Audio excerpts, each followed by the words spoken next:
Hello, everyone, and welcome back to another episode of Goddamn Gamecube. Greg and Riley are your hosts today, and holy shit, today we are discussing Resident Evil Requiem. This is the 9th major entry in the series following 2021's Resident Evil Village, which we panned on the show. We're in for an interesting one today, so Riley, let's lock in. Are you ready? I'm locked in. I'm ready to go. All right, this game follows newcomer Grace Ashcroft, an FBI analyst investigating the deaths of survivors from the zombie outbreak in Raccoon City from almost 3 decades earlier. She's the daughter of Alyssa Ashcroft, who starred in Resident Evil Outbreak, a PS2 online multiplayer game that no one played. Grace's sections of the game play as more traditional survival horror, while fan favorite anime heartthrob Leon returns in action-oriented segments reminiscent of Resident Evil 4 gameplay. Oh boy. So I was immediately worried when I saw the preview news that Requiem would be half action, half horror. Whenever a creative property tries to please all fans and put one foot in, one foot out, it's never good. So my first question before we kick this off is, were you worried about this combination of styles? I'm not sure. We were just talking off mic about somebody brought it up a couple years ago, and I was like, it's gonna be so fucking bad. Because I was like, I don't know, because like Ethan's story ended with 8, and thank God. Thank God. And I was just like, I don't know where you take it from there, you know? And I totally see like where you would have had that idea where it could have been like, what's that Prince of Persia game? The Two Thrones, where it's you're kind of getting a little bit of that. And like as you say, the third game in the BioWare series often do this, where it's like we took vanilla and chocolate and merged them together into a flavor that doesn't work. Yeah. But yeah. Yeah. So I went in completely blind. I was like, I'm just gonna wait and get my live reaction in the moment. So yeah, I went in pretty blind as well. I think I peeped 30 seconds of a trailer and just went in. Yep. So all right, dude, let's kick it off with gameplay, and why don't you take it? Yeah, so at the start, I was not sure about this one. Right at the start, because like I was going in with an open mind, but I felt like the interactivity came and went too often in the beginning. I felt like the first few segments felt really limited and scripted, and I wasn't. There was some cute QuickTime events in the beginning. I just thought they were god awful. I was like, please don't let the whole game be like this, you know? Yeah, I feel like it's kind of an inauspicious beginning, but like, I didn't find it too offensive. I was just like, oh, here we go. It's another like milquetoast kind of AAA game. You know what I mean? Yeah, I what I was looking for was what it ultimately gave me. Because I think it makes a poor first impression. It just does not reflect what comes after. I was streaming it actually for one of my friends, and once I reached the care center segment, I was like, okay, wait, is this game about to get good? And oh boy, did it get good in that section. And now, before we dig into the tasty stuff, what camera perspectives did you choose? To me, this is not a first-person game. To me, it feels very obviously built as a third-person game for both characters. Do you disagree with this? I experimented with both for each character. I wound up going with like the recommended just because I wanted to feel a bit more contrast between the characters. And I for one, I know they're kind of like walking it back, it seems a little now, but I liked the first person gameplay of 7 and 8. And I liked having like a difference, but I think it's interesting that you can choose. So if you have a preference, as you did, you can play as third person in both characters. I do, like, I was also worried about this. Like, when they announced this, you can play in first or third. I'm like, oh, great, so one of them's going to be shit. Like, that's what I thought we were going to get. Because, you know, when you see, like, the third-person mode in Resident Evil 8, it looks terrible. Like, the game wasn't built for it. No. You know what I mean? Yeah, you're right. It was built as a first-person game. So I do think they pulled this off more successfully than I thought they would. Yeah. Even though to me it feels like a third-person game, but first-person worked out just fine. Mhm. And do you want to continue here? Yeah, I guess just like a last little button on that. I think it was effective for me in terms of making her segments feel more vulnerable because you have a smaller point of view, and I played it like with the headphones that I'm wearing now and like hearing her breathing and everything. I just felt a lot more it feels more like you're experiencing it rather than another character, you know what I mean? Mm-hmm. I appreciated how awkward that she was to control during the horror segments. But I felt like they could have given us a bit more fluidity when playing as Leon. Like, so for me, it's not as smooth of an experience as the Resident Evil 4 remake. Like, I get that in this one, he's older and in poor health. But I think they needed to maximize that contrast between the characters in this respect. It felt more like the 2 or 3 remake than 4. And I did value that you can sprint and sneak as both characters. I thought that was good. Like, I'm glad you bring that up with Leon. Like, the Leon sections felt clunky to me too. Like, I can't quite describe it. The movement and the actions just don't rip that hard or have like the rhythm I was looking for. Like, swinging the axe felt a little awkward and a little sloppy as well. Even though it's cool, didn't feel quite right to me. Yeah, and I'm on the fence about that. Like, it just feels like a high. Like, it makes it feel like a lower budget production, even though the budget is actually quite high. Like, it makes sense that the Silent Hill 2 remake felt like that, because it was kind of a AA studio. But this one, I was expecting him to just like play a little better. I did agree with you there. With like, I thought it was so fucking cool when he brought out the hatchet. And that's his main like melee weapon for this game. I think it's sick. There's a lot of cool animations you could do with it, but it did kind of feel like the axe in God of War 4, where it's something about it is not very satisfying when it connects with an enemy. Like, it only really shines when you get to do like the decapitations or like the head pops. Yeah, the way I kind of summed it up was anything non-contextual feels off. Yeah. Like, if there's a button prompt, it feels correct, but otherwise it doesn't. Agree, yeah. All right, let's move on to some mechanics and systems. Yes, sir. So I figured maybe start with enemy design. I actually wasn't sure what the enemies were going to be at first. When the hotel owner in the beginning gets his throat slit, I thought they were going to be some kind of like mind-controlled enemies. Like, the villain Victor, he's got his goggles. I thought maybe like he was controlling them and you were seeing it from his perspective, but it turns out like they're just good old-fashioned zombies, which I loved. I was like, oh, thank goodness we're back in home turf. But the most interesting thing for me is that they've added that some of them retain some of their personality after they turn, at least more so than they ever have. Like, there's a chef zombie pretty early on, and I said to my friend on stream, I was like, oh, so we're playing Little Nightmares now. Dude, I said the same thing. I was like, oh shit, is this like Little Nightmares? And dude, I dug it. Yeah. Like, I thought it was cool. Like, you have to hide from him at first, and it was pretty cool, man.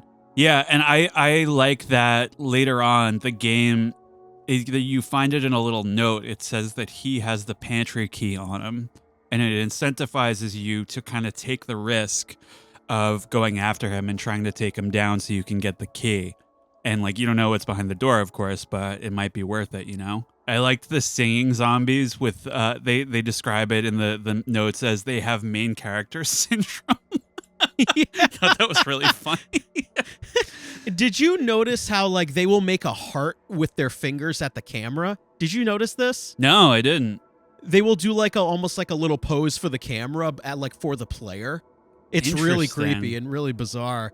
A note I do have about the singing zombies is that they sound awesome, but them screaming you and the screaming doing damage is really stupid.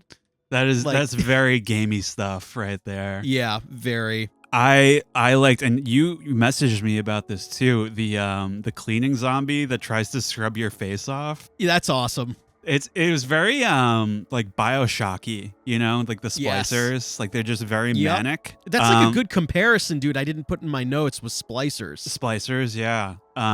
My favorite guy, the most relatable zombie in the whole series, is the guy who goes ballistic at even the slightest amount of noise. Do you remember this guy? Did you remember? Yep. And like, what's so funny is if you make noise and you piss him off, he'll fight other zombies. Like he's just really irritable. Yeah, it was very, very funny. Yeah. I would say, dude, like zombies having personalities is the most interesting thing they've done in probably 10 years. Mhm. Like, it's a shame that that aspect of the game, like, doesn't exist, like, beyond the care center. Mhm. I wish they dug into it a little bit more. I feel like they could have done even more with it, but it's really just a segment. I don't know how you feel about it. No, and we'll get into this later. I think I agree with you. They could have done more with it, and like I'm hopeful that if they, the next whatever like non-remake that they do, they mess around with this a little more, because it is such a like a potent idea. There's so many different types of people and professions that could turn into zombies, and it's like I don't know. I guess the closest example in zombie fiction would be Dead Rising. Like Yep. like there's like all the different types of bosses and stuff like that. But I like it's played a little bit more straight in this game. Like Yep, it's not for totally. laughs really that much. Yep. I liked the blister head enemy. I don't think they're as cool as Crimson Heads in Resident Evil 1, but I strongly appreciated them mechanically. Yeah, I said the same thing. Like, any Resident Evil 1 remake feature inclusion is a positive for me. Yeah, I was thinking about you the moment I saw them. As soon as the game kind of introduced, like, you can use items on zombies you've downed to kind of get rid of them for good, I'm like, oh, what's going on here? Oh, what do we got? Yeah. Oh, It's a little decision making. I like it a lot. I think, in theory, you could avoid dealing with them by avoiding zombies rather than killing them. But like in doing so, you would lose out on the infected blood that they drop, which is a resource that you need. So it's kind of like, I don't know. I don't know how I'm going to go about this, Yeah, I would say one thing before we move on to some Leon enemies. As much as I appreciated the little nightmaresy Grace sections, the decisions between killing and sneaking, they did come across as a little bit too trial and error-y for me. I don't know if you felt that way. Mm-hmm. I felt like even though I like this segment, it never like found a rhythm for me. I found myself reloading saves a lot to try to play the game better. Maybe it's a quirk of how I play these games, but it came across to me as very, very slow and didn't quite flow for me. Like, do you have an opinion on this, or did you think it was fine? No, I agree. And that kind of ties into like the lack of interactivity. Like it just felt I was waiting for please kick off the training wheels. Like during that first like girl segment where she's chasing you around. I was just like, this is literally a hallway. Like there's only so many different things you can do in this situation. Very trial and error. What I did like about that was the it emphasized care when you're playing through that. Like you have to climb on top of a little like hand truck or something, and there's a bunch of glass bottles on it, and the first time I just pushed it and they all fell off, and she showed up. But if you can actually push it kind of delicately, and I liked that, like that aspect of almost like Dark Soulsy, where you have to like take care going around corners and stuff, Yeah. We'll get into more of that later, too. Something that I thought was cool, but also very stupid, was the injector thing. Like, it's essentially a stealth shiv that turns zombies into the bloody mess perk from Fallout. I feel like it's mechanically it's cool, but it looks really stupid. Like enemies just exploding into bits. I just didn't think that's what it should have looked like visually, but I like the mechanic. How did you feel about this? Well, this game in particular, it often rides that line of this is cool and this is stupid. Yeah. This in particular, it reminded me very strong. I have no idea if this was the intention, but I have to assume it was. It looked very similar to something that happens in the first Blade movie, where Okay. he basically injects these vampires with this serum, and their heads literally looks the exact same. Their heads like engorge, and then they explode into like a pool of blood. And that's basically what happens to these guys, right? Like Maybe that's where they got it from. it could be. It's like one of two moments in that movie where I'm just like, ugh. But Yeah. it is a really grotesque animation. I don't know. We can get into the infected blood thing, but that's the aspect where the logic gets a little shaky. Yeah, I agree. So I don't blame you. I wanted to mention occasionally you will come across these blister covered enemies that spew out gas. This automatically reanimates any zombies that still have their heads. It turns them into blister heads, regardless of how long it's been since you killed them. So it could be like 2 seconds ago or hours ago. What I find really lame is there's a certain point in the game where they fuck with the RNG on the head popping. So it like happens, like you'll be like dead on with Leon, like aiming for their heads, and it won't give you the headshot. And it's like it's doing it because it wants to make your life harder when these blister guys show up. So the chances are that you will wind up fighting more reanimated enemies. Like you can in this encounter, you can sort of mitigate this by luring the gas guys away from the zombie corpses. But like the timing and placement is really dicey. It just feels like, I don't know, like they weren't giving me the decision making that I wanted in that moment. So there's something I'm going to bring up later, but I'll actually bring it up now because you bring up a good example of this. I think what a problem I have with this game is what I'm going to call the facade of choice, where it looks like you have choices, but the game is actually scripted. Or, they want the blister gas zombie to make other zombies. Of course, headshots don't work right now. You know what I mean? It's like, it's not exactly, it's kind of a facade of choice. Yeah. And that actually happens quite a bit in this game, which we'll talk about as we go on. I thought my comparison to these big blister guys was the big guys in The Last of Us. Do you think they were pulling from that? That's what it kind of looked like to me. Yeah. I think there's a couple choices in this game that reminded me of other games in both, I would say mostly good, but occasionally bad ways. I thought the BSAA zombies, they felt like they finally got gun wielding enemies right. Like they just kind of shoot haphazardly into the air and wing it, and like you'll just get caught in the crosshair. And I like the reloading animation. Like they fuck it up a couple times. It's like they're just going off of muscle memory for when they were alive. It's really, it kind of ties into the other zombie. That's one thing that carries over after the care center is the personalities of those guys kind of persists. Yep, that's true. Like I'm thinking about, I don't know how far you got into the Paul W.S. Anderson movies, but in one of them they abruptly mention that Las Plagas is around just so they can say that the zombies have guns. It's just like they don't introduce it at all, other than to say like, oh, don't worry, these aren't real zombies. They have Las Plagas. Like, go fuck yourself. Yeah, I mean, my thought on this is that zombies with mortars was really stupid, and that didn't make any sense. Dude, it was just a callback to the RE4 catapults, but this section was also fun, so I kind of let it go. Yeah. You know what I mean? I guess last thought on combat feel. To me, the Leon stuff doesn't rip because the balancing isn't the same as Resident Evil 4, and I'll get into the math a little bit. Like, there isn't enough rhythm to the melee combat, because in Resident Evil 4, it's one shot to the head, enemy is stunned, go kick them, and repeat. And it had a real flow to it. But Requiem isn't balanced this way, so sometimes you're shooting 1, 2, 3, 4, 5 times for anything to happen, and it doesn't feel right. Do you have thoughts on this? I just feel like the rhythm to the melee combat it wasn't right in this game. The melee combat, no. I will say, like, as it went on and I got better guns and shit, I think it felt better. I definitely felt like when you start getting like the heavy hitters, You can definitely do some damage. But I agree with you. Like the melee never really got there. Yeah, totally.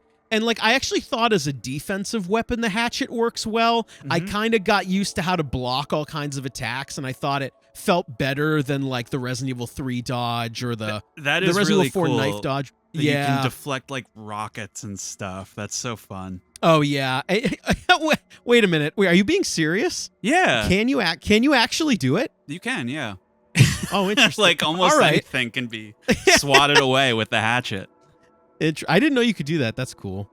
Why don't we move on to maybe crafting systems, and I'm going to roll my eyes a little, but I'll get into it after you. Yeah, I think siphoning and crafting with blood is really stupid, but I thought it worked really well mechanically because it turned out to be fairly useful. So like its incorporation adds like an element of strategy in deciding whether you're going back into a dangerous room to grab it, potentially wasting other resources in the process.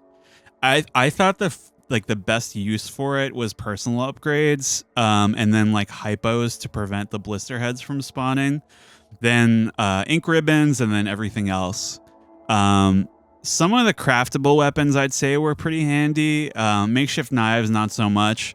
But the Molotovs are super helpful in certain situations, and I love the idea of the stackable grenades, like one on top of the other. Sure, like I'm a little tired of crafting systems in the new Resident Evil games. It makes the design feel less intentional, in my opinion. I miss like the hard set ammo and item pickups from the original games. I'm just a little tired of the find scrap and another ingredient, and I don't know, make shotgun ammo if you want. It's whatever you want to do. Like, it works fine. It's just, we've seen a lot of it at this point, and I'm kind of done with it. And how do you feel about it? I'm a little sick of it. I'm sick of crafting in general, but I think this game, when this game is at the risk of like the facade of choice, it does help in that respect where it is kind of giving you a little bit more agency. But I just like that it was a system, because I really thought for a second it was all going to be like scripted scenario after scripted scenario, All right, you want to move on to the store? Yeah, sure. Like this is like their version of Resident Evil 4. Yeah, I would say that like it lacks the charm of the merchant, but it's nice to have something else to think about in the same way that the crafting system exists in that way. I tried a bunch of them, but my ultimate loadout was the alligator snapper, the pistol, the 990 tac shotgun, and the marksman 1A rifle. That's like the semi-auto one. Yeah, mine was similar, but I used the bolt action. But yeah. I invested in the body armor and the hatchet upgrades as well. I didn't think many of the gun charms were that useful. I liked the connoisseur that raised firepower, and the BSAA one that raises, if you take the scope off of the sniper rifle, it raises the firepower. Those were the big ones for me. Yeah, me too. I agree. Like, I get that they wanted to keep the upgrades diegetic by it being kind of like a BSAA training bracelet, but it certainly felt like not fleshed out, and it comes in too late into the game. I like drip upgrades like every other gamer, but it felt a little bit undercooked. Same with the charms. Like Grace's upgrades feel kind of weirdly balanced too. Like you get way more antique coins than are necessary for all the upgrades, and some coins are even found after you leave the care center, so why? Like, I don't understand. And I guess last note here, taking the scope off the sniper rifle is way too fucking good. Like, I was an unstoppable wrecking ball. Yeah. Like, that shit was so awesome. It's a big bump. Yeah, dude. I guess, so there's a weird, like, nitpicky thing I want to talk about before I pose a question to you. So I don't know if you know this, but, like, when you're playing in third-person mode as Leon and you buy a red dot sight for a gun, it forces you to look down the sight in first person. Yes. But there's an option to have it not do that and to have it stay in third person, but you get all the mathematical bonuses. But that's really stupid. Like, why is the standard option not it stays in third person and it's so much better? I don't really understand this. Did you notice this? The only thing I can think of is that it was like some kind of accessibility thing, but other than that, I agree. It doesn't make any sense. It was really, really bizarre. It's really bizarre that like the best option is hidden behind the option screen. But anyway, I've got an interesting one for you. I'll pose a question to you. So I did not like that you start with the Requiem, like you start with the Magnum. It feels like a free bail me out weapon you have the whole game. But this might just be a Greg rant, but I did not really like this. I thought it was fine because if you're inexperienced, like it's not gonna be very useful to you because you really have to like wait for the crosshair to align. And after a certain point, the ammunition for it becomes pretty ubiquitous. But at the start, it is pretty hard to come by. So I don't know. I thought it was more funny from a story perspective. Like he just gives it to her with one bullet. It's just like, hey, good luck, kid. I don't know. It is funny because I never shot it as Grace though, so I don't know. Yeah, it's pretty funny. I would say like overall, like even though the upgrades and stuff come too late, I think it really saves the Leon sections. I personally think before the BSAA stuff, like Leon's gameplay is way too on rails, like Resident Evil 6. I don't know how you feel about that, but I think the upgrades kind of save his game personally. Yeah, I wasn't sure until that happened, and I think it should have just been introduced way earlier. I thought of one other thing is that I think we both played on the ink ribbon difficulty, and I liked that aspect of it a lot. That interesting how they let you choose, right? Mm-hmm. Where it's kind of like what Fire Emblem is doing, where you can either have modern mode or classic. Mm-hmm. I did not expect them to do this, so that was interesting. Yeah, that's more work, so I respect it. Yeah, but moving on to video. So maybe starting out with just like some UI animation stuff. I'm doing the Bernie Sanders thing. I am once again asking for a cooler looking inventory menu. Where it's like it's very visible. It's black and white, but it's just pretty drab compared to what it used to be. I will say what I thought was really funny was the interstitial titles for chapters. Grace, Hotel Renwood. It looked very much like Alan Wake 2. Did you notice that? Yeah, I actually didn't mind this until you connected it to Alan Wake 2, and now I don't like it. It's a very similar the way it shows up on screen. Yeah. I thought it was very stylish, the animations when Leon shoots an enemy up close. You know, when it actually fucking works, I think it looks cool, but I never understood how to get it to work. Yeah, I think they have to be like on death's door, the enemy. Like they're like one shot away. And if you're close enough, he'll do like the spin and shoot him in the head. It just looks great. The first time Grace you mentioned you never did this. The first time Grace shoots the Requiem, it's so funny because like when he gives it to her, it's clearly gigantic. It's like the size of her forearm. And the first time you shoot it, it knocks her on her ass like Men in Black. Like she just goes backwards. She goes, holy shit. I'm like, I like that they included that detail, you know? Yeah. There is also, I don't know if you noticed this, a really funny first-person grabbing animation as her. Did you notice this? No. She just kind of like snatches. It's so funny. Like the next time you watch gameplay, check it. It's just like kind of awkward. I don't know, but her whole character is awkward. Whatever. Getting into that's a nice dovetail into character and enemy design. I thought her look makes her pretty recognizable, like enough at least to tie her to the Chloe and Emily characters later on. I thought middle-aged Leon though looks awesome. Like in the story about the female Capcom employees like reviewing his appearance and commenting like make his bicep like a little bigger. Like that's hysterical. Yeah. It also made me think of like how his appearance has remained consistent throughout the series. Like he's very recognizable. There's no need to change the formula. Chris Redfield looks different like literally every time.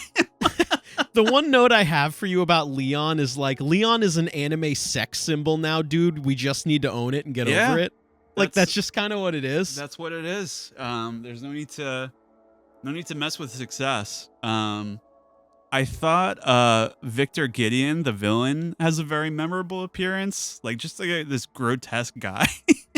Yeah, just a little weirdo. Yeah, just slimy gray skin, like gold teeth or something. Like something's going on. Yeah, I actually, what's interesting, I guess 2 real life notes. I actually saw a Gideon cosplayer when I was at PAX. Oh, that's which is cool. And I actually did run into Nick Apostolides for like 30 seconds. Mr. Leon himself. That rocks. Leon himself. Yeah, he was going into like a Leon, not a Leon, like a Resident Evil cosplay party, and he walked in as a special guest. You just hear everyone screaming. That's it was great. really interesting. That's really cool. This other character I thought was hilarious. Zeno. This guy, it's like discount Albert Wesker with like a dangly George Michael earring. Yeah. So, like, I was a little confused by this. I was like, is this Wesker but not? Like, how did this happen? I maybe they'll do something with it later, but I have to imagine that like halfway through, like they were thinking about having it be Wesker or a Wesker clone, and then like halfway through development, they're like, no, that's too much. Yeah. Oh my God, strange guy. Hand in hand with like the gameplay element, I thought all the zombie staff members looked very distinct as well, either through like their clothing, or their accessory, or like what they were doing. I just thought that was really well done. It was the best part of the game for sure. Yeah, they're very unique. I like that the ones you see in Raccoon City are much more like skeletal, and like they're caked in dirt and dust.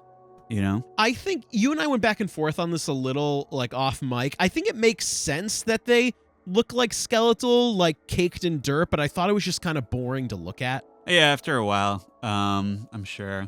Last detail is that the zombies have poopy pants. Wait, wait a minute. Did they do this because technically you shit your pants when you die? Yeah. Is that why? Yeah. There's a video going around. You can see it most clearly when they're piling on the helicopter. And it's very distinct. Like there's just this big brown spot on everyone's pants.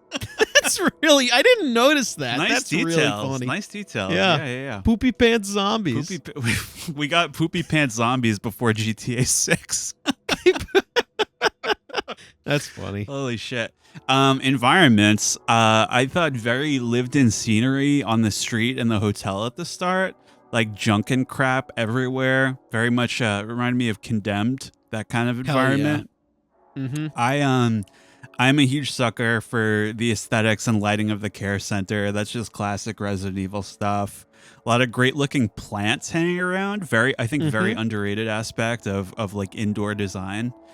I also thought it like fit together pretty sensibly as well. Like you have all the treatment rooms in the East Wing and all the administrative and social areas for the staff in the West Wing.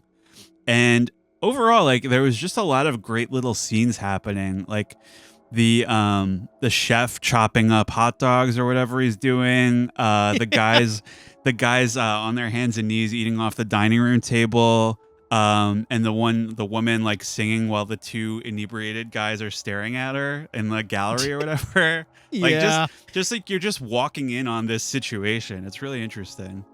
Yeah, like I also thought this was very well organized, like rich people going and doing the rich people stuff and the patients are in their area. Yeah. But dude, when you go into the East Wing, shit's gonna go down. Oh yeah. Like, yeah. It's a different atmosphere altogether. I thought the destroyed Raccoon City looked awesome. Like it's just very like all this nuclear dust and giant spider webs everywhere. The first chunk of it, it's like I'm gonna say this a lot. There's a lot of little bits that remind you of other games in the series.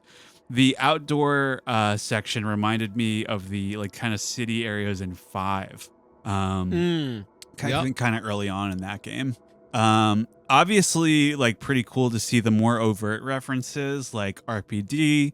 You see the crashed semi truck from the beginning of 2, Kendo's gun shop and stuff. But I also appreciated seeing this stuff from 3, like the subway and even like the gas station from the original version of 3 that didn't make the cut.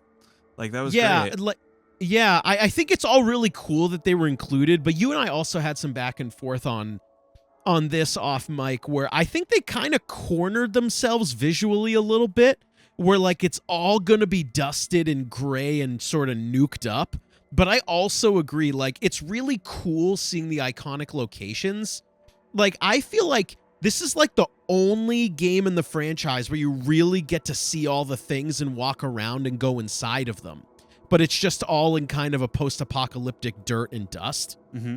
That's I think it's like it's inducing like a certain type of feeling where Yeah. like, and this is something they continue to impress over the course of the game is just like, you know, it's Raccoon City is the setting for 3 fun games, but it's also like it kind of reintroduces like the human element and like, you know, Yeah. just what a pointless waste of life all this was, you know. Yeah, totally. I thought that, you know, the lab at the end, obviously least interesting area in the game as is tradition, but at least like there's some really strong art design involved in this one. Like I thought it looked really cool. Yeah, I mean, I think I liked it because of the liquors and the various ways to combat threats, more so than like, you know, you're right, it's the lab at the end of an RE game. I saw that coming. I think maybe why it maybe looked better than in the other games is you go from a long stretch of nuclear desolation to a very like well put together lab. So maybe it was the contrast that made me feel better about it. But I you know, I don't, you know what, dude, maybe I just don't buy into the internet sort of general consensus where you get to the lab at the end and it's the worst part. I actually thought it was fine. But more details later. For this one, I thought it was tolerable. Like I would say it's like again, like least interesting to environment, but still tolerable, you know? Yeah. Last couple of details I wanted to mention. You leave footprints when you step into a pool of blood. Like they follow you for a little while. I thought that was great. There's a functioning hourglass at one point where if you tip it over, like the sand will literally just trickle down like at a consistent rate. I noticed the Chateau Dimitrescu wine at one point. I didn't notice that. That's cool. That was cool. The on the basketball court, it's like the toy store from 3, the big head that comes down. There's like a little version of it. And I think it's pretty early on when you get to the care center, there's a specific shot where it's the camera is dollying in on some double doors, and it's I'm sure it's supposed to look like the loading screens in the old games, you know? Oh, I didn't pick up on that. It was pretty That's cool. cool. Nice touch. Want to go into sound? Yeah, let's do some audio stuff. Sounds good. I legit, like in the beginning, I had to check whether the city sounds were coming from the game or real life. Like very authentic, like all the sirens and stuff.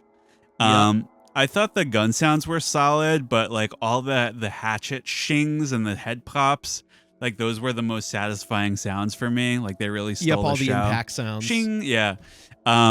Big emphasis too on listening for enemies directionally throughout the game, which I thought was cool.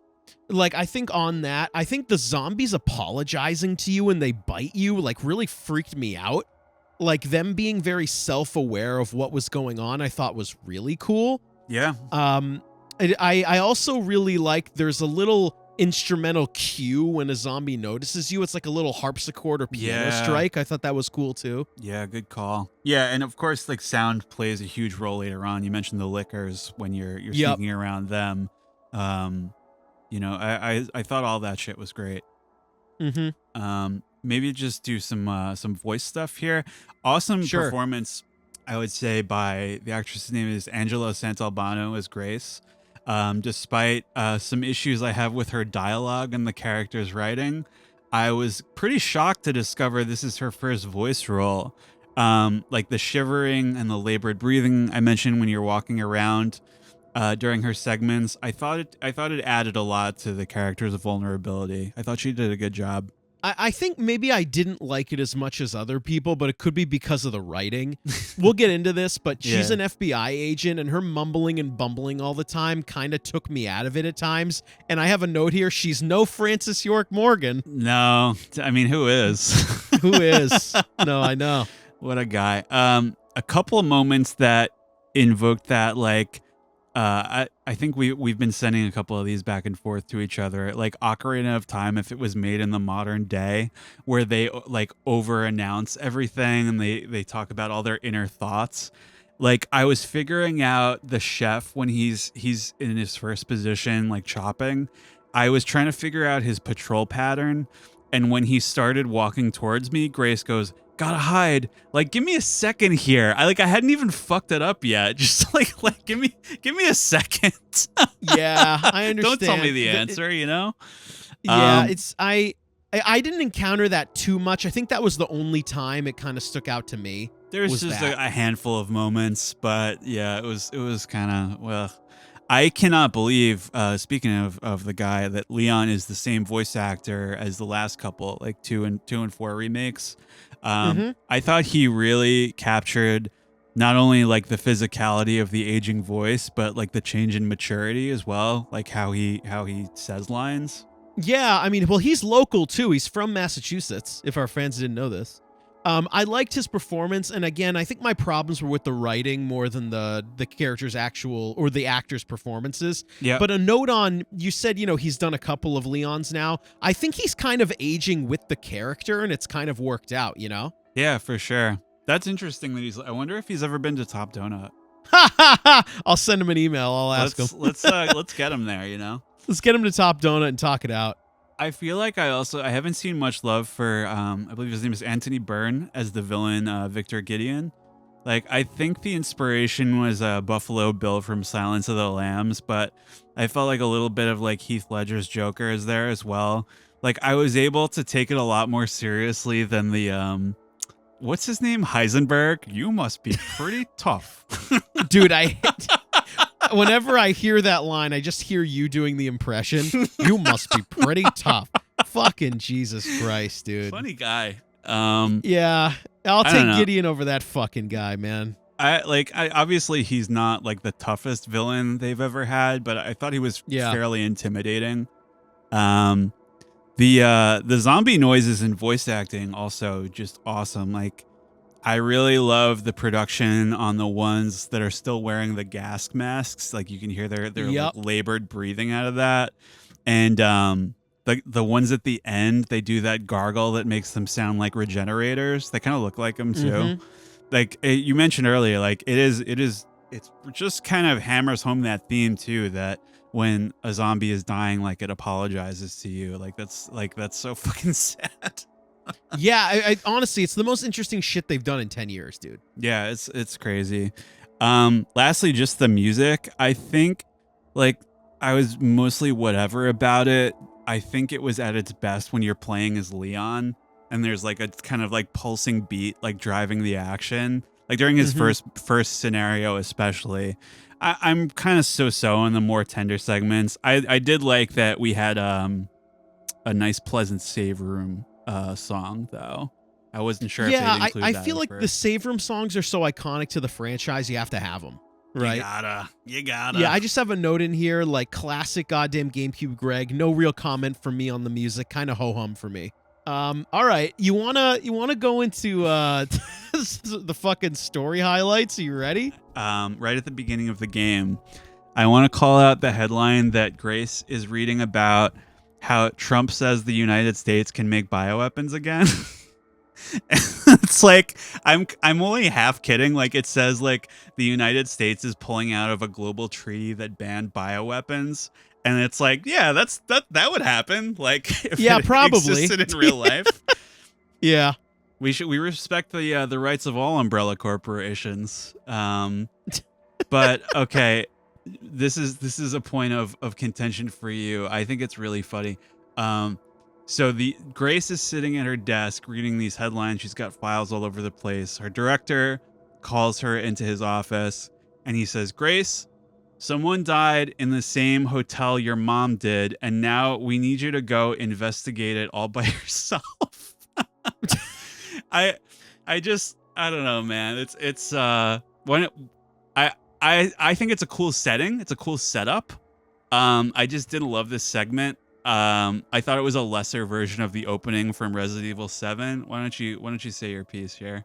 Yeah, man. Like the way I have this phrased is Resident Evil Requiem has a massive stupid no 30 seconds into the game.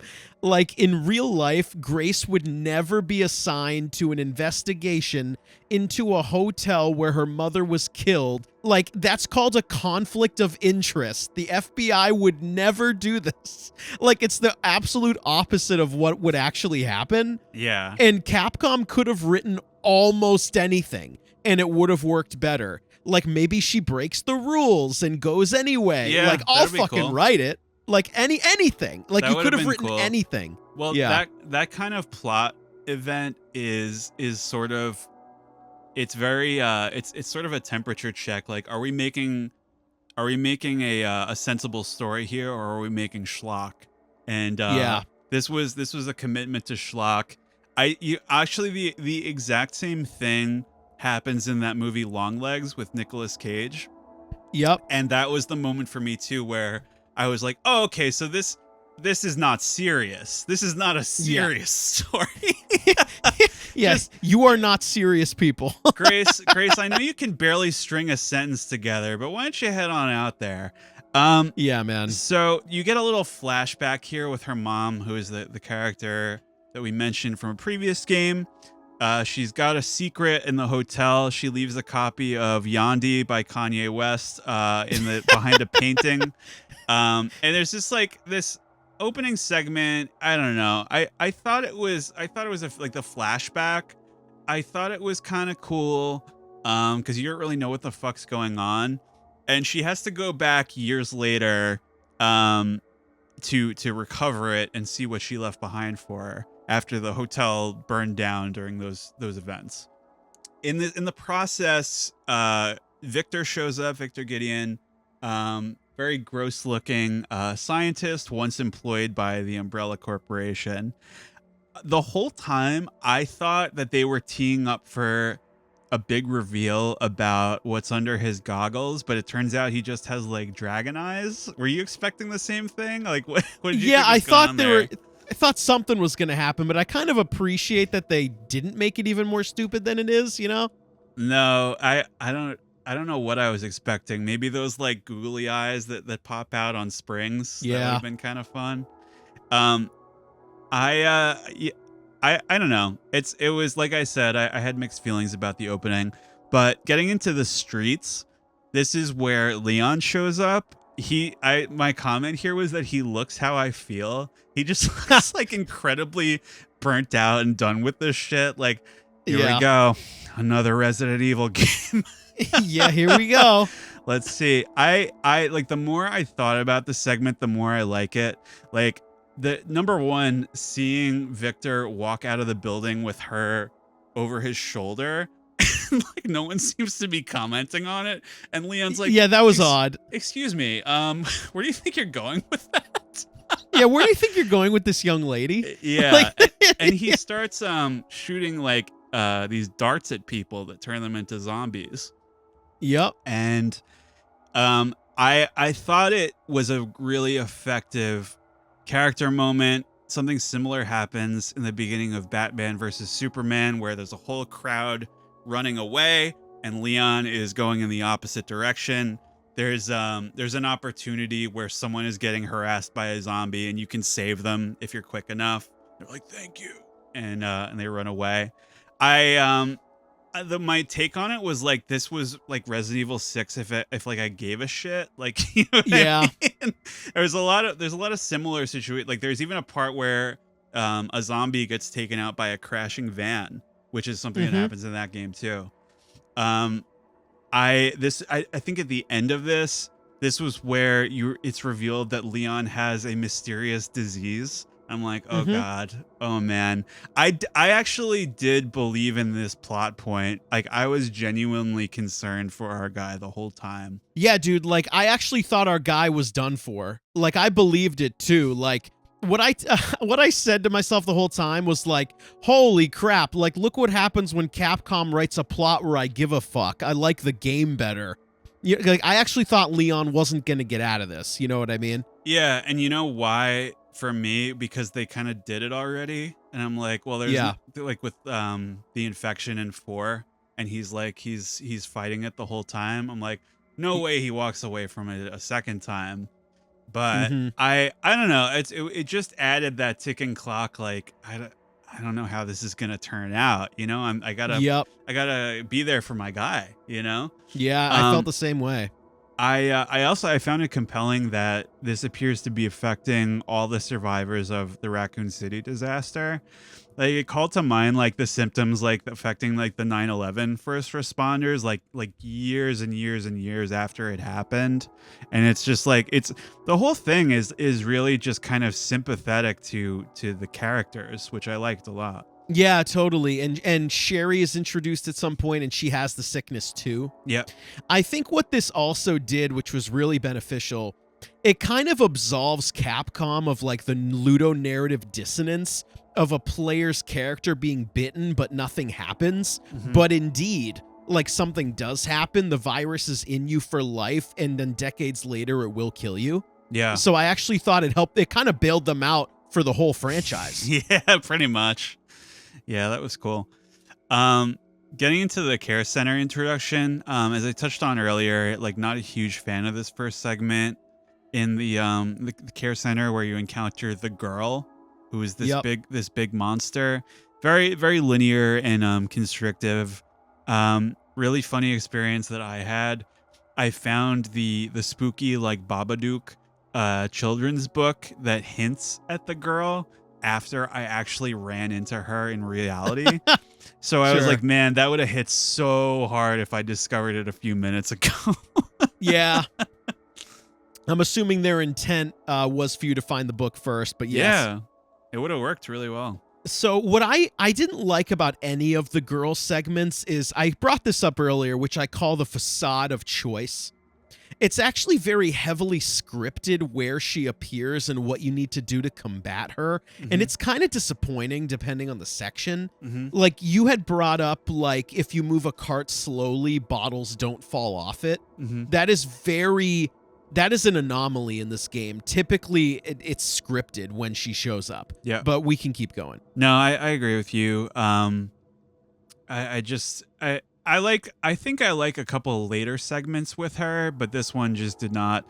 I was like, oh, here we go again. Got another stalker enemy like the Giant Lady or Jack Baker or Mr. X. You know, they've just done it so many times. Yeah, man. I was just hoping for another trick. But Leon shows up here to save the day, and he blasts the girl's head off with the Requiem, and then he gives it to Grace with one bullet. Good luck. I laughed a lot during the moment where Leon has to face off with the chainsaw gang. They're like doctors, and one of them has a chainsaw for some reason. So basically, there's a couple funny things that can happen here. If they have the chainsaw stuck through their back, like, you will get killed by it when they hug you, like when they try to like grab you. Like, I think that's funny. It's funny that they thought of that. If they fall down when they're holding it, they will do what I described as the Barracuda move, like where they just fall and then they like zoom across the floor with it. If they drop it, I thought it was interesting. The chainsaw will, at first, it spins like around wildly and damage you if you try to pick it up. What I noticed about it was that, like, it's cool when you get kills with it, but it is cumbersome and very limited in range. Like, I totally whiffed my first swing, and it was hysteric. I just went, whoops. Fucking zombie, like, nailed me. I don't know how you felt, but I was kind of low on the game at that point. I was like, oh, here we go. Like, this might be Resident Evil 6 again, but it all goes upwards from there. No, totally. I was like I had fun in that moment, but I'm like, please don't let this be all there is, you know? Please don't let this be the game. Yeah. So yeah, we get into the care center, which is the beating heart here. Grace has to explore the center and find the 3 quartz pieces to escape the house. I said, we're so back. It's we back. It's the masks again. It's the emblems in 7. Like whenever you like find these things, they're scattered across the mansion or whatever. I'm like, I'm so in. All the obvious reasons, just one of my favorite parts of the game. I was thinking of you during this part where they give you like the mission directives. I think that's kind of stupid. Like at the top it says find 3 quartz to escape the mansion, where you said it yourself, like they don't tell you what to do in Resident Evil 1. Like it's just kind of like, yeah, just figure it out for yourself. Yeah. I did feel, just like a degree of freedom in this segment, like making decisions like where to go and when. Like if you're struggling with one part, you can try another part.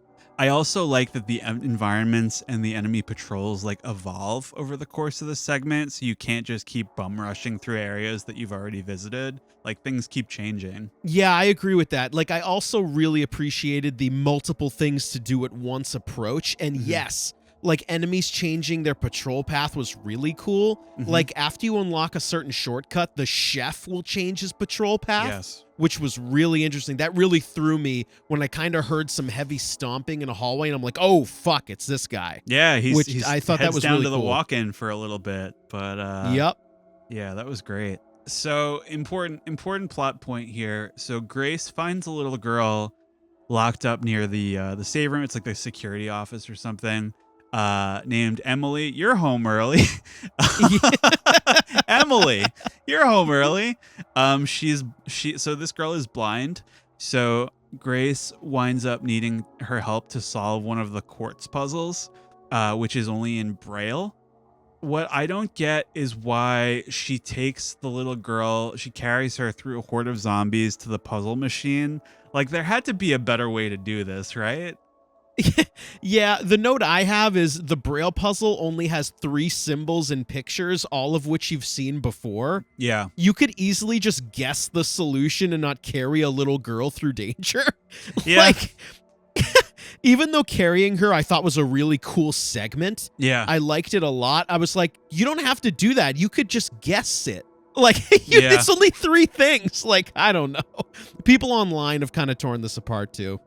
I don't know anything about what the community is saying on this one, but I just thought that was a funny choice. Very funny. It was an enjoyable segment though. I was sweating.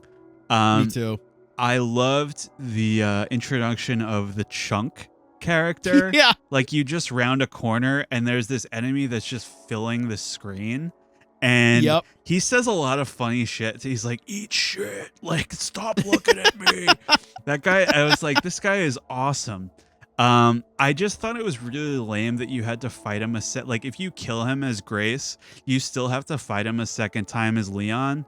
Like, I'm assuming the lore explanation is that there were 2 of them.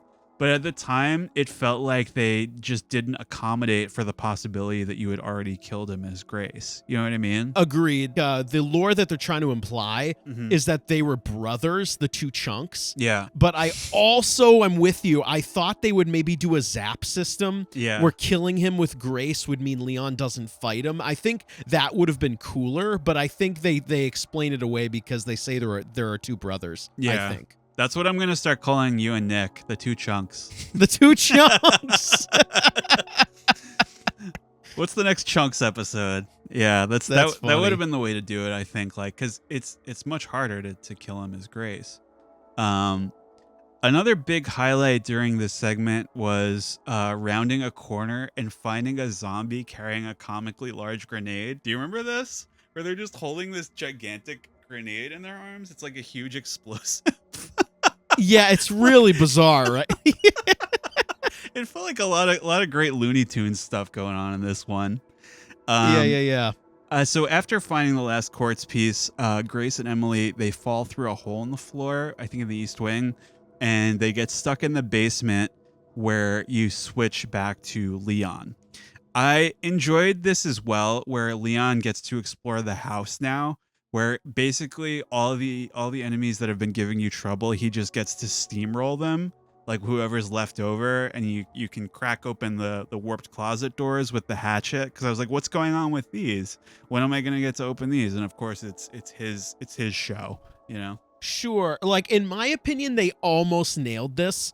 It was really cool to play the same section as Leon and go torch all the zombies you didn't kill as Grace, and it's way easier. Mm-hmm. But I felt they just didn't go all the way. Like, some objects are not interactable. Like, you can't use the typewriter. You can't interact with all the objects. I feel like they almost got there. Mm-hmm. They were close. Yeah. I just enjoyed like the power disparity, you know? Like, Yeah, it's interesting. it's like, okay, let's rip. Now the kids have their fun. I feel like they generally did a great job throughout this segment to frequently impressing the tragedy of the series. I just find that so much more effective than when the series goes goofball mode. Like totally. all the infected people in the office, like, you know, it's like you think about these were once human beings with like they spoke and had personalities, and now their lives are just gone. And Leon has a line when he walks in, and it's kind of played for laughs a little bit, but it did hit me where he says, "What a fucking shame." Like, yeah, you're right. Yeah. No, I the note I have, dude, is look what happens when you make me give a shit. Yeah. There's consequences. And so at the end of this bit, you find out the mission coordinator is Sherry. You mentioned that earlier. She's got the T-virus mutation as well. I was just glad that she parted ways with Jake the Snake from 6. Remember that guy? Yeah, isn't that Wesker's kid? Yes. Yeah. I wonder what he's up to these days. Well, they'll probably come back around on him. Oh boy. Oh my god. All right, so leaving the care center, I thought the basement was really well designed, but it was one of the more tedious segments. Essentially, you have to keep moving fuses around to open up areas and turn the lights on because the girl gets burned by them. There was a well-directed bit at the end where they don't make it clear, like you're going up an elevator and it makes it seem like Grace's foot got chopped off, but it was really the girl's hand. Yeah, it made me wince. I was like, whoo, okay. Yeah, so 2 things here. I actually thought there was a kind of cool combat segment that I forgot to put in my notes where you're on a conveyor belt and you have to keep shooting zombies. I forgot to write about that was that pretty too. good. So there's something about this segment I did not like. It's another facade of choice kind of thing. Like, of course, the girl is going to jump down right where the vent is that I have to go in. Oh, she's slightly too big and I can't squeeze into the fence next to her. I have to go around. Oh, of course, she falls down right when I'm turning the cranks during the boss fight, even though I snuck past her. Like, I feel like they did this a lot in this segment where, I don't know if you encountered this, but like, there are so many parts where I'm like, she jumps down, it looks like I can kind of squeeze next to her, but you can't. Like, I don't know, man. Like, a lot of this felt overly scripted in this segment, unless you feel differently before we move on. No, I thought it was really punishing. Yeah. I just like if you get near her, like you are gonna take damage. Is basically how I thought about that segment. Like I said, I think the area is really well designed. Like I think having to think about you only have like 3 fuses to play with, and you have to make a decision about which one. I think there's a similar segment in 2, in the sewers or something, where you have to pick the chess pieces or whatever. Well designed, but just like not that enjoyable to play. And this was the moment where I was like, Grace is just too naive to be believable as an FBI agent. Like, when she's talking to the really deliberately suspicious pilot character, he just seems kind of a little off, like he's hiding something. And she's like, "Are you lying to me?" It's like, dude, like, you gotta play it a little cooler than that. Like, you know what I mean? Give him the Larry David side eye there. I don't know. So he tells you, like, so he's the helicopter pilot. He tells you have to get a key from a room in the basement. Yeah, I mean, just finishing that thought, I forgot she was an FBI agent 30 seconds into the game. I just kind of threw that out the window, right? Like, there's just no way. There's no way. No. Yeah. Yeah. That was so funny. Like, what's the FBI? A grocery store? Like, I don't think so. This is the FBI under Cash Patel, man. This is That's funny. These are what our standards are down to. So when you get down there, I thought this was great. Huge, big, very, very memorable image. Huge orb of infected blood that cracks, and it starts like flooding the big chamber. Very much reminded me of the when you have to cut the worm's heart out in Gears of War 2. Kind of a similar like chase escape kind of thing. Unfortunately, too many zombies with poopy pants pile onto the helicopter as it's taking off, and it crashes. Emily, the little girl, is grievously injured in the process. And you switch back to Leon to cover Grace and Emily as they escape. So I thought this Leon segment was fun. It's kind of a sniper it kind of reminded me of another Last of Us sort of section. Yep. My one complaint is that, same thing with Chunk, I killed the chef and he still showed up here. Like, they're two identical chefs, like that have the exact same build.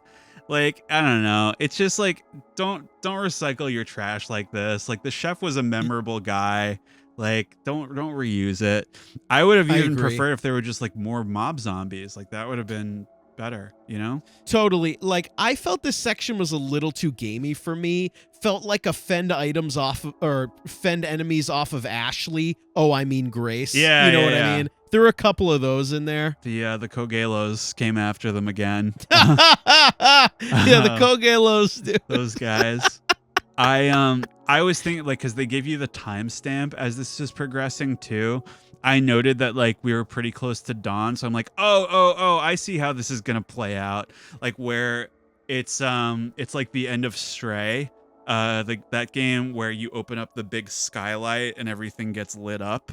I'm like, that's how you're gonna beat her, and I love that. Like, I thought it worked really well that's how you wind up defeating her. Here's the thing, it works well, but it's the same as Resident Evil 0. Do you remember this? You have to open the skylight and then it burns the monster. Do you remember this? Oh, no, I don't. It's exactly the same. Maybe that was another little wink reference. Could have been. I suppressed so much of that game. That's crazy. Yeah. I was initially we're going to say initially a lot.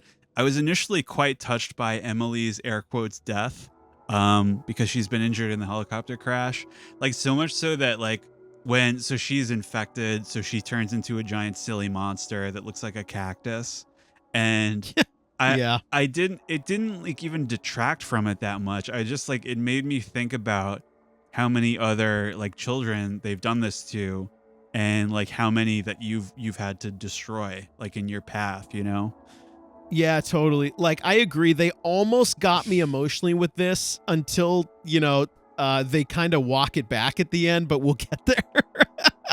I have a lot to say about that. Yeah, we'll get there. This is also a moment where, like, beyond being like an FBI agent, I was like, Grace is like kind of dumb.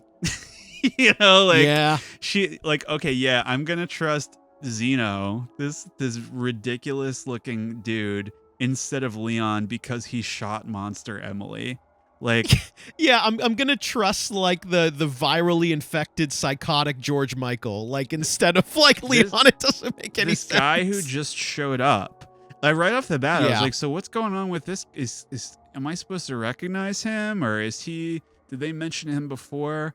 Since they talk about clone stuff and genetic memory later on, I thought for sure, and this touches on what we were talking about before, it was going to be somehow Wesker returned. And I don't know. I wouldn't have even been mad. It's just like, as it is, he's a strange character. Yeah, and it's just Grace just walking off with them was so stupid. Mm-hmm.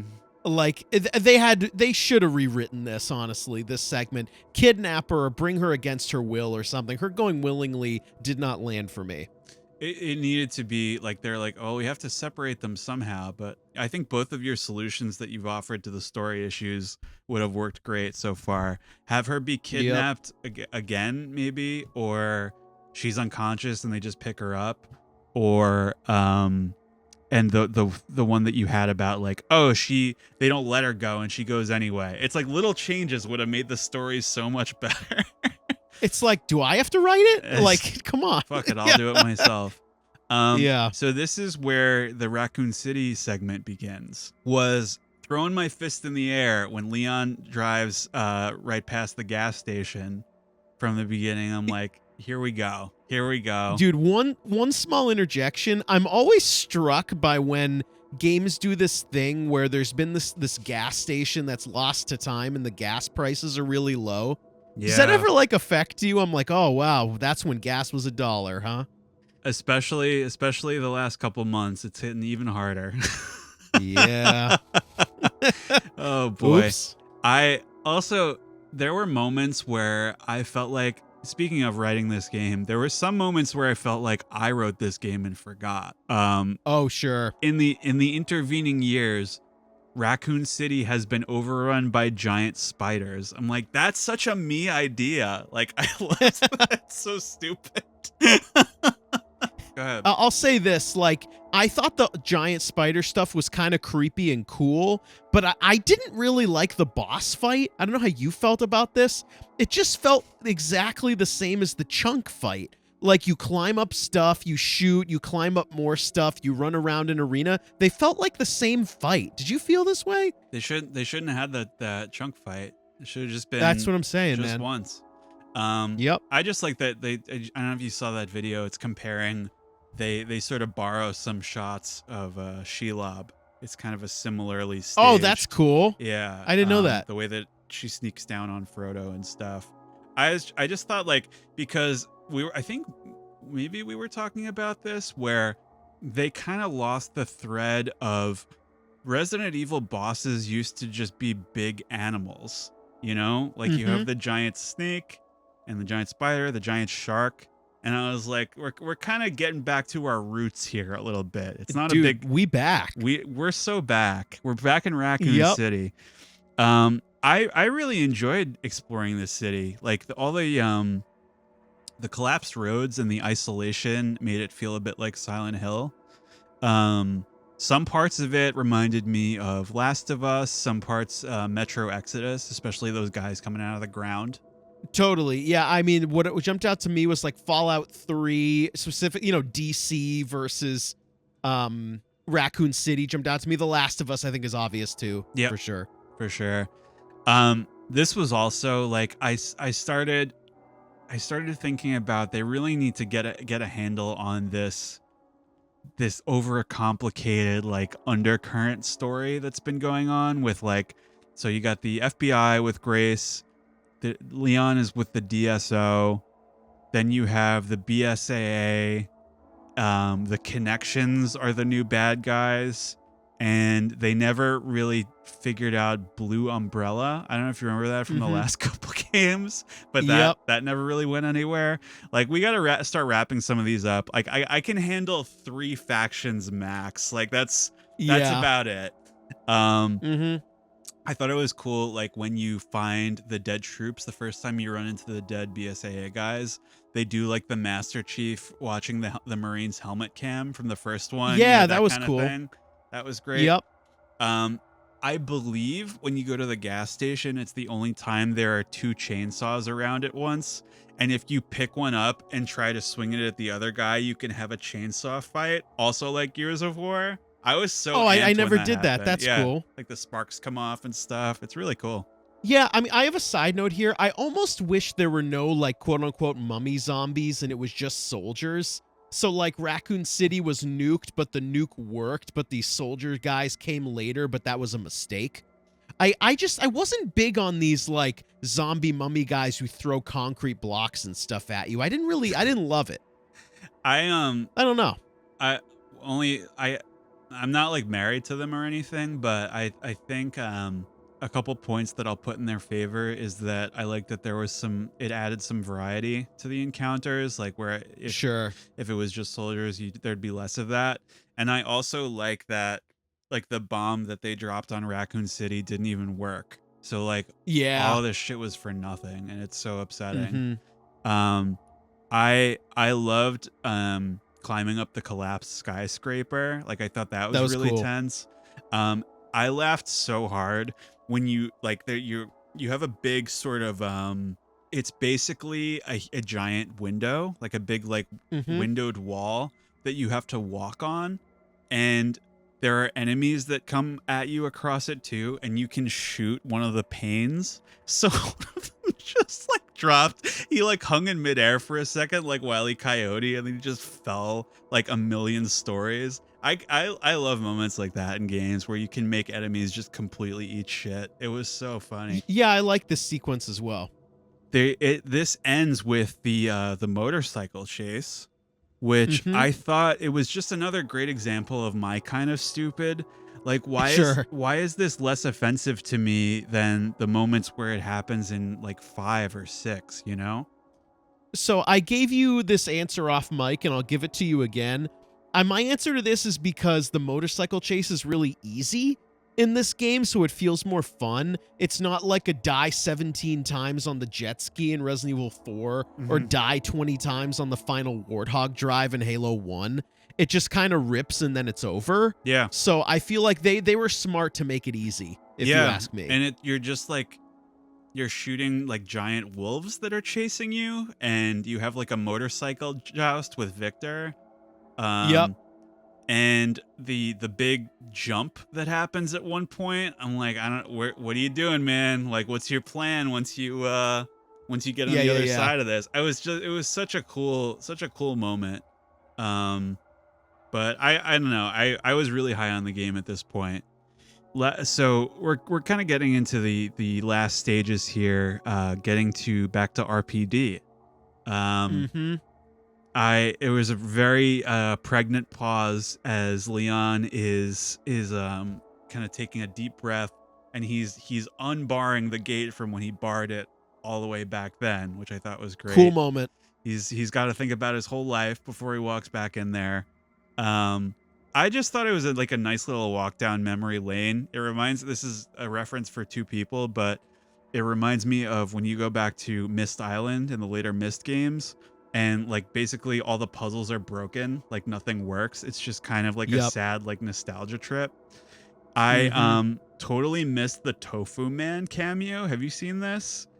Dude, I saw it online. I'd missed it in the game. Because he kind of blends into the scenery, but I love the idea that he's just like part of the game. Like he's not like an Easter egg, like the UFO or dog endings. Like he's just out there somewhere. Like he's just Tofu lives, dude. He exists.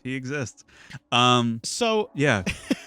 There's a note that I have here that I wanted to talk to you about. I do like how almost nothing happens at the RPD. It's more of just a trip down sad memory lane. But Mr. X comes back? Like, didn't he die in Resident Evil 2? Like, is this Mr. Y or Mr. Z? Or like, what's going on here? I mean, is it really? No, that's what I called him. Yeah. I think the idea is like there were multiple, like when you see them drop them off and drop Nemesis off, there's like multiple capsules, so this was just like another one. I mean, it's like shameless fan service, but it didn't like offend me. I have a note about him too. I want to just skip the orphanage part for a second so I can just complete the thought. I feel like this is another written by me moment where Leon has a rematch with Mr. X outside the Raccoon City basketball court. It's like, all right, I'll see you out there, man. Yeah, see you on the court. It's so funny. I think why it worked for me, despite how shameless it was like Leon is much older, and Mr. X is like exactly how he remembers him, and he's like fully intact. And it's just it's really just like, fuck me, I thought I dealt with this guy, you know? Like it makes Leon kind of, it gives him a moment of like did any of this shit matter? Did I accomplish anything? You know? Yeah. The one thing that I just wish they didn't do, when Mr. X comes out, Leon says, "Oh, I remember you." It makes, why didn't he just say, "Oh, another one"? It would have even landed a little bit better, right? Because now it makes me think it's the same guy. Sure. Yeah. I don't know. You want to go back to the orphanage part? Yeah. So this happens in a flashback amidst like the Mr. Y saga. Yeah. I think this is the scariest part of the game. I don't know. I think so too. And dude, this part is kind of derided online, but I like it. I that's the one thing I've seen people complain about. Like they're so you are playing as, I believe, Chloe, one of the other clones of like Emily, like of Emily's kind of batch or whatever. And you have to, it's sort of a retread of the orphanage in the 2 remake, but I liked this better because I thought the kids were like, you have to hide from these like other children, failed clones, I guess, and they all have like these glowing red eyes. And because you're a little kid, like you just feel completely vulnerable and exposed. And as long as you're like perfectly, it's like their vision is based on movement. Stay perfectly still, and you won't be in trouble.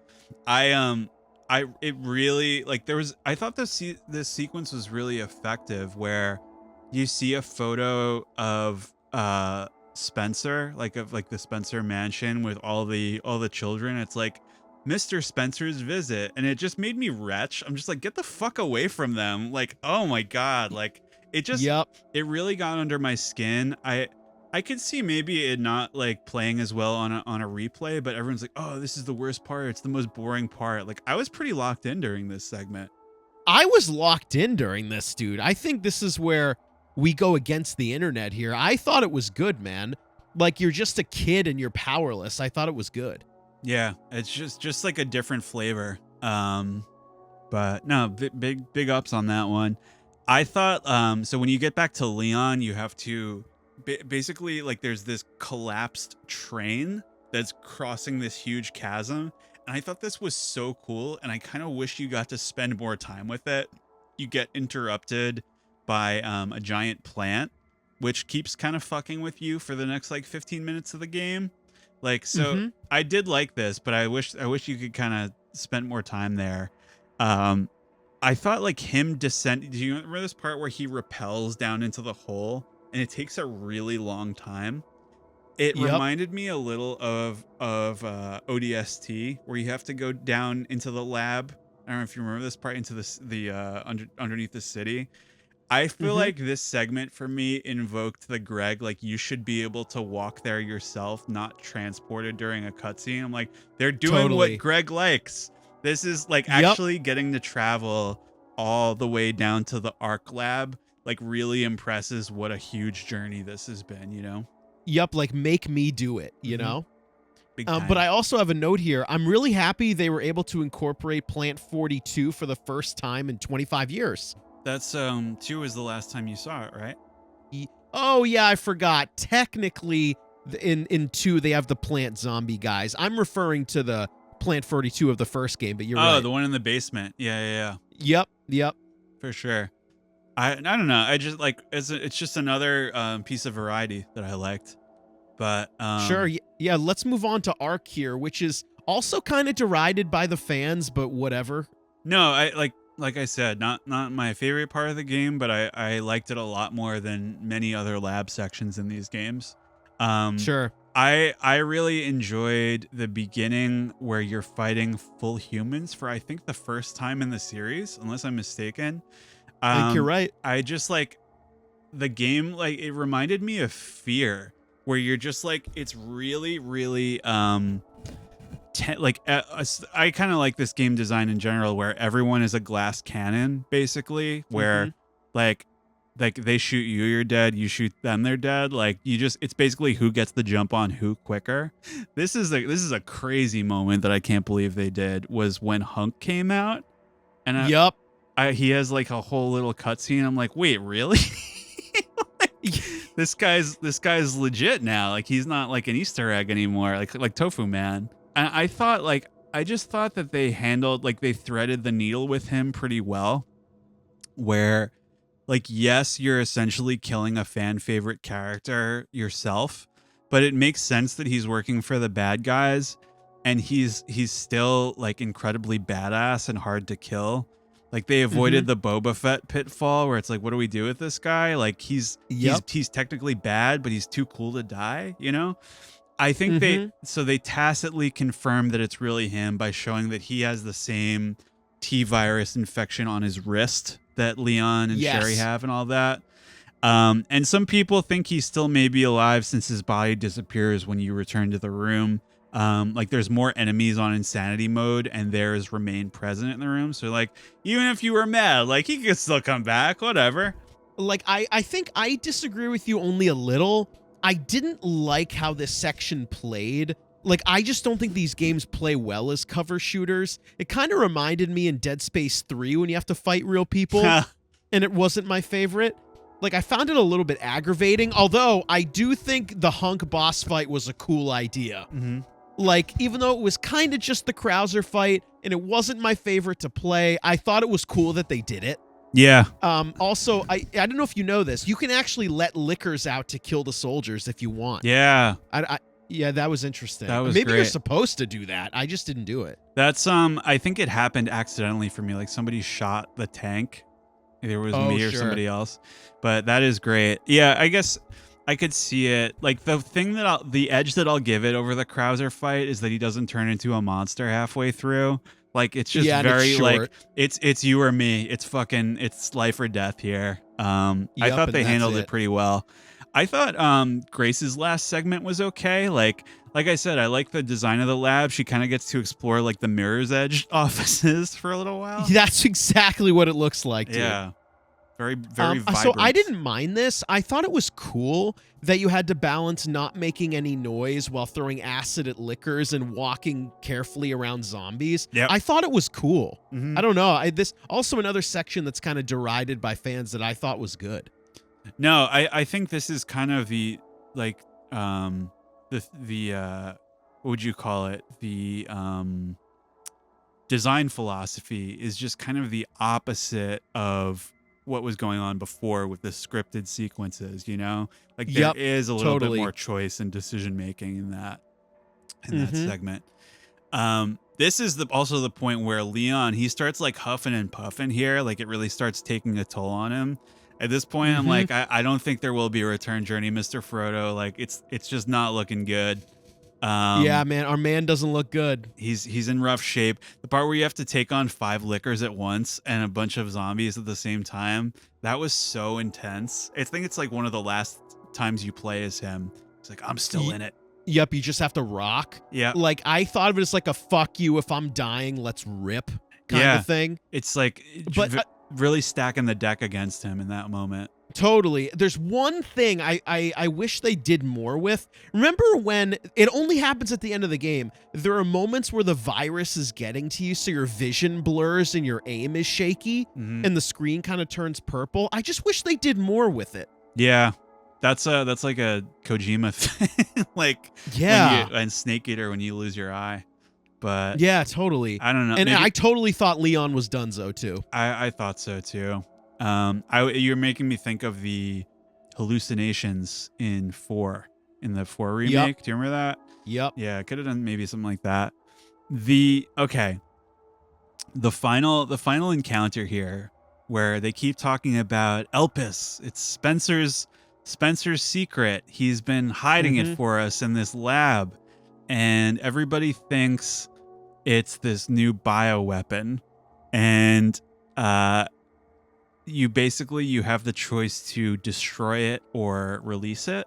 Leon wants you to destroy it, and Zeno wants you to release it so he can use it as like a bioweapon. And so they give you the choice, one or the other. Like, and so it turns out destroying it is the bad ending, and it is a spectacularly bad ending. Like, it's not like it's not a negotiable choice or anything. There is a definitive good and bad ending. And I'm like, why bother giving you the option? You know, like at that point, I don't know. Yeah, I mean, what I have down here is like this was not a good idea to give players a choice.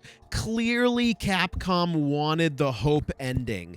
They wanted Elpis saved because Elpis is Hope, and you get a final boss, and they clearly wanted this. The bad ending is Leon gets his head blown off, and you kind of escape, and everything sucks. Yeah. Like clearly they did not want that.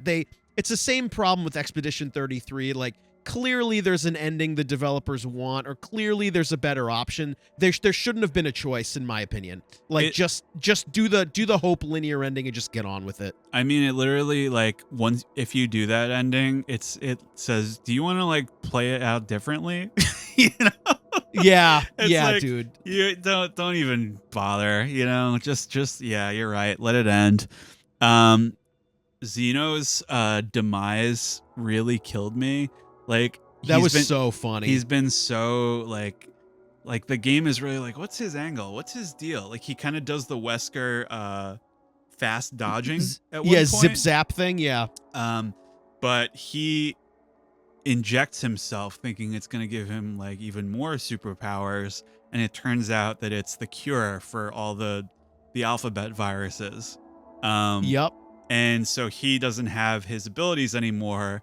And Gideon shows back up after thinking that he died in like the motorcycle crash earlier, and he fucking just whips his head off. And that's the end of that. Like, R.I.P. Bozo, you're done. Yeah. Yeah, very like ironic ending for that guy. Yeah, and I mean, I didn't hate it, but the obligatory last boss with Gideon here, like I didn't find it too offensive. Where Leon's like, oh, he's a nemesis. Sure. Yeah. I mean, I said sure, fine. The way I have this written down, it's a little Doc Ock fight and a little Nemi. That's fine. Yeah. Like, whatever. Yeah, it kind of looks like the nemesis at the end of the 3 remake. You know, just tying it into that. And yeah, you inevitably kick his ass as Leon. And Chris's boys show up. And I believe they were in 8 in the end of that one. And I didn't really clock how cool they look. They look kind of like these like owl outfits. Really, I like that design a lot. And they say, Captain Redfield has a message for you. There's an 8-foot-tall vampire woman in Eastern Europe with a huge ass. No, they do say Captain Redfield has a message for you, but I would love to be a fly on the wall as they're giving him the debrief on everything that happened in Village. Like, that would have it's like, why didn't you invite me? Like, I would have made short work of all that. That's crazy. But yeah, that was great. I like to the like, sorry everybody, he's taken, where you see he takes the glove off and he puts his wedding ring on. At the in the last, and now cutscene. there's a bunch of rumors of like who his wifey is. I don't know. It doesn't, like, the director was like, it doesn't matter. Like, it's just that it's you thought that he had nothing to live for, and now he does, you know, and he took it off so he didn't get like Jimmy Fallon degloved or something. Yeah. I mean, just so like the fans listening understand, like the Elpis thing is actually Hope, and Hope is like a cure for all the like Riley said, the alphabet viruses, and Grace injects Leon with the cure. Yeah, like that's how this kind of came about. But anyway, you want to talk about this Emily ending, because this was so stupid. Yeah. So I have a couple points about this. So number one, I think it comes up because Grace says, if only we could have gotten this cure for Emily. And Leon says, she could be okay. I didn't hit any of her vitals. It's like, dude. Number one, how do you know? Like I said, she looked like a giant cactus. How do you know you didn't hit any of her vitals? Number two, where are they just like, do you know where her body is? Like, that presumably they know that she's alive by now.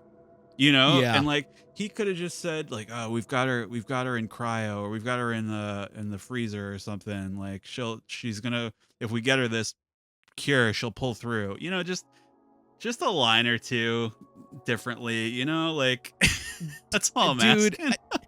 do you know what I have written down here, Yeah. dude? I said, my reaction was the same. Like when he said I didn't shoot her vitals, I mean, I don't know, man. I played that cutscene too, and I shot pretty straight. So I don't know, man.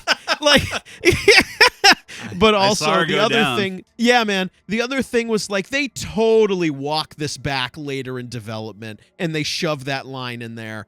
There's no way. I'm assuming later, way later, they chose to have her get saved at the end. Like, There's we no can't have way a they wrote it child this die. way. Seriously.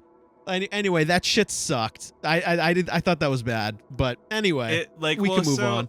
I would say that the Leon stuff all sort of paid off for me. Oh, sure. Yeah, like Leon being cured. Yeah, I would say so. Him being cured, and him like when he, you know, just his whole like emotional journey over the course of the game, and you know, apologizing to Kendo and his daughter in the gun shop and all that stuff, and yeah, like just his everything rang very true for me, because presumably because they've had a handle on that character for a while now.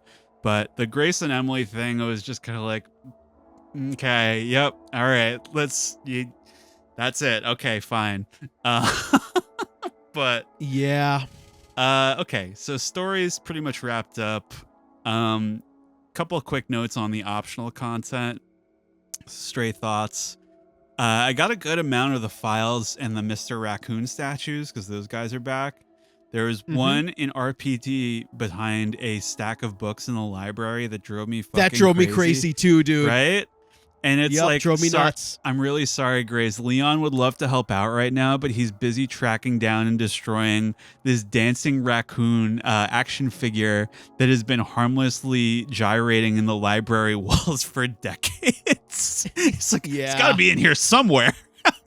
Yeah. It's so funny to think about. I have no idea how people... Are you aware of this? The final puzzle thing? I have no idea. Like, flush the toilet 8 times. Like, Dad's gonna kill me. Like I don't understand. Like, what? How do you figure that out? It's exactly 8 times, so something flushes down the pipes and you pick it up. It just like no idea. If it was a more worthwhile reward, like you only get 20,000 challenge points to spend at the BSAA store, like you can rack that up in like an hour like in Raccoon City. You know, it's like not a very substantial reward. No, and the only note I have about optional content is I missed the first file in the whole game, and that's such a gut punch. Yeah. I got 74 of 75. That's brutal. Doesn't that suck?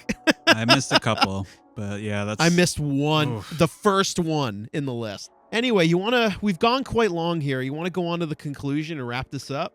Yeah, I mean, so basically, like looking back at the story and everything that happens, I think about all these little moments. I'm like, oh yeah, I can't believe this happened too, and this happened. Like so many different experiences that, to me, add up to like a reminder of everything you like about the series.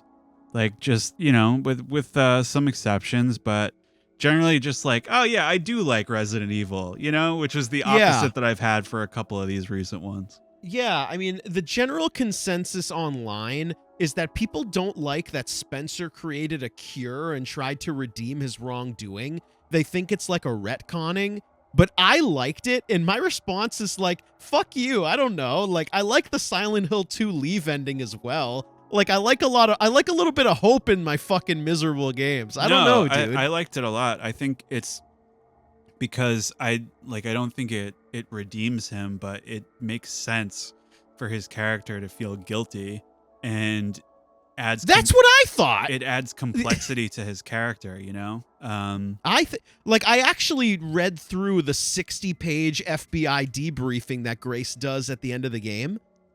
Did you read through this? I actually read through the whole thing. No. She sort of does a summary of the case, and I actually thought this was the only compelling FBI moment in the entire game. was the paperwork. Yeah. But no, dude, I like that Spencer had like a guilty conscious and made the cure for the T-Rise. I think it's a good idea. No, people especially online are like crazy, you know, man. it's the whole Requiem idea and the whole memorializing the people that were lost and it all fits together. All that stuff fits together really well. I thought it kind of felt initially like sort of this is a greatest hits, like this is the swan song, but like as it goes on, like they kind of make the case that there's still like plenty they could still do with this series, like as long as like a creative enough team was behind the wheel. Like this whole like zombies with personalities thing, like I didn't see that coming at all. No, me either. I thought it was really really refreshing. I want to put some respect on the name of the director Koshi Nakanishi and his team. Also responsible for Resident Evil 7, which is another favorite of mine, as well as the first Revelations, which I hear is pretty good. I think they should get some more even if it's not Resident Evil. I think they should get some more projects and keep up the great work. Yeah, I think that guy certainly deserves his flowers. Mm-hmm. I mean, I like 7, and I kind of liked, spoiler, kind of like this game as well. Mm-hmm. But if for my final thoughts, dude, I think overall, this game eventually came together for me. It was actually everything I was worried about. It's a half-baked Resident Evil 4 and Resident Evil 7, but the result was actually better than I was fearing. Mm-hmm. Like, maybe that makes it 3/4 baked, I'm not sure. But I said it a few times in this episode, but look what happens when you make players give a fuck about the story and the characters. It makes me give a shit. Yeah. And I'm going to sound hypocritical for a second. Like, I called many aspects of this game stupid, but the major moments of the plot were serious, so it just kept me in it. Where, like, the virus spelling Leon's impending doom was very effective, kept me hooked until the end. Like, I wanted to know how it would end. Yeah. Which I really kept me going. Like, despite my misgivings about the pacing and some of the gameplay, I'm actually leaning a little bit positively here. Mm-hmm. And I actually think for the first time in many goddamn GameCube episodes, we are going to be good cop here. I think you and I will both be good cop. I believe now, so. Do you have any final thoughts before you give me a grade? I would just say that I enjoyed it way more than I was expecting to. Even into the first couple hours of playing it, and like I say, it makes the case for future entries. I think it almost like in the way that the Elpis virus does, it kind of redeemed the series a little bit in terms of like we're back on the right track here a little bit. You know what I mean? Like, whereas like after Village, I was like, I don't know what the fuck they're doing. You know what I mean? Yeah. Dude, it's such a contrast though, where like I thought Village was in very poor taste. Mm-hmm. A lot of it was very sloppy. There's a fish man and a mech fight, and I'm like, fuck this franchise. But you know, Chris Redfield seemingly murders someone's wife in the opening cutscene and doesn't explain himself. And like you compare that with how Leon comes off in this one, it's just like night and day, really. Yeah, totally. Now, do you want to give a grade or should I go first? I've said my piece. I'm feeling generous. I'm gonna go with an A-. You're going A-? Yeah. Wow. And you don't have to, but that's how I felt. Wow. I'm not going that high, but it is going to be pretty positive. Mm-hmm. I think I'm gonna go B- here. Nice. I'm pretty positive. You liked it more than I did, but I do think it was pretty decent all in. Mm-hmm. But anyway, we've gone pretty long here. Riley, thank you for the time. I had fun breaking this down with you, and we will catch you guys next time on Goddamn GameCube. Thank you.